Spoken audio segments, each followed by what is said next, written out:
Puberty यानी युवावस्था की शुरुआत से पहले अगर कोई स्मोकिंग करता है तो उसका 4 पीढ़ियों तक यही करता रहता है।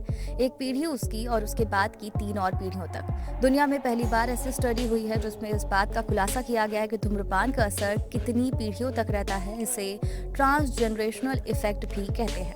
अगर आपने 13 साल की उम्र में स्मोकिंग करना शुरू किया तो आपके नाती पोते या फिर उनके बच्चों तक इसका असर रहता है, यानी उनके शरीर में मोटापा तो सबसे पहले घर बनाएगा। ये स्टडी हाल ही में साइंटिफिक रिपोर्ट जर्नल में प्रकाशित हुई है। स्टडी में शोधकर्ताओं ने साफ तौर पर बताया है कि उन्होंने बायोमार्कर्स का उपयोग करके ये चौंकाने वाली जानकारी हासिल की है, क्योंकि धूम्रपान और बिगड़ते पर्यावरण का असर मोटापे, फेफड़े, दिल, दिमाग संबंधी बीमारियों को जन्म देता है। ये पीढ़ी दर पीढ़ी आगे भी बढ़ता है। ये बात किसी से नहीं छिपी। गर्भावस्था के दौरान सिगरेट पीने से अगली कई पीढ़ियों तक बीमारियां ट्रांसफर होती रहती है या फिर जेनेटिक विकसित भी होती रहती है। इसकी वजह से भ्रूण की अचानक मौत भी हो जाती है। इसके अलावा अगर बच्चा पैदा हो भी गया तो वो ऑटिज्म का शिकार हो जाता है। अगर किसी बच्चे की दादी या नानी गर्भावस्था के दौरान स्मोकिंग करती आई है तो अगली पीढ़ियों में विकास, ताकत और फिटनेस संबंधी समस्याएं भी देखने को मिल सकती है।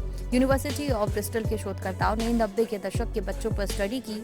उन्होंने एवॉन काउंट में 90 के दशक में जन्मे 14,000 लोगों का डेटा कलेक्ट किया। साल 2014 में किए गए एक एनालिसिस में ये रिपोर्ट आई थी कि 11 साल की उम्र से सिगरेट पीने वाले मर्दों को लड़कों के पैदा होने की संभावना ज्यादा थी, लड़कियों की नहीं।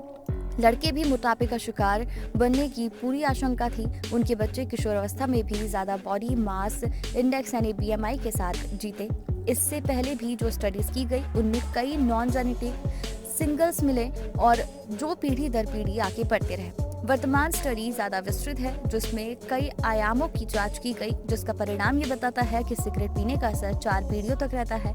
लेकिन इस बार की स्टडी का पूरा केंद्र महिलाएं थी, क्योंकि पीढ़ी दर पीढ़ी बीमारियों और समस्याएं महिलाओं से ज्यादा बढ़ रही है, सिवाय पुरुषों के। पुरुषों द्वारा 13 से 16 की उम्र में अगर धूम्रपान किया जाता है तो उनकी अगली 2 पीढ़ियों तक ही दिक्कत रहती है, लेकिन महिलाओं के मामले में ये 4 पीढ़ियों तक बढ़ जाती है। इस रिपोर्ट को तैयार करने वाले प्रोफेसर जीन गोल्टिंग कहते हैं कि हमारे 2 महत्वपूर्ण परिणाम हैं। पहला कि पुबर्टी से पहले अगर किसी लड़के के शरीर में सिगरेट के रसायन मिलते हैं तो उसका ये असर पीढ़ियों तक रहता है। दूसरा ये कि बच्चों में मोटापे की दिक्कत उनके खान पान से नहीं होती, ना ही कम एक्सरसाइज से। इसके पीछे पूर्वजों की लाइफस्टाइल भी एक बड़ा कारण है। रिसर्चर्स का मानना है कि नई पीढ़ी के शरीर के मोटापे और पिछली पीढ़ियों के सिगरेट पीने की आदत पूरी तरह से संबंधित है।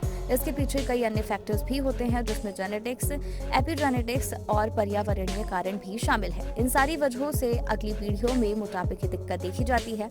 जीन गोल्डिंग कहते हैं कि हमें इस मामले में भी अभी और जांच करनी है। अगर हमारे डेटा सेट्स में इन सारी चीजों का फिर से संबंध निकलता है तो हम इस तरह की स्टडी करने वाले पहले इंसान होंगे जो धूम्रपान के असर को कई पीढ़ियों तक फैलने का खुलासा कर रहे हैं। इस तरह की और जानकारी से अपडेट रहने के लिए हमारे चैनल को सब्सक्राइब कर लीजिए।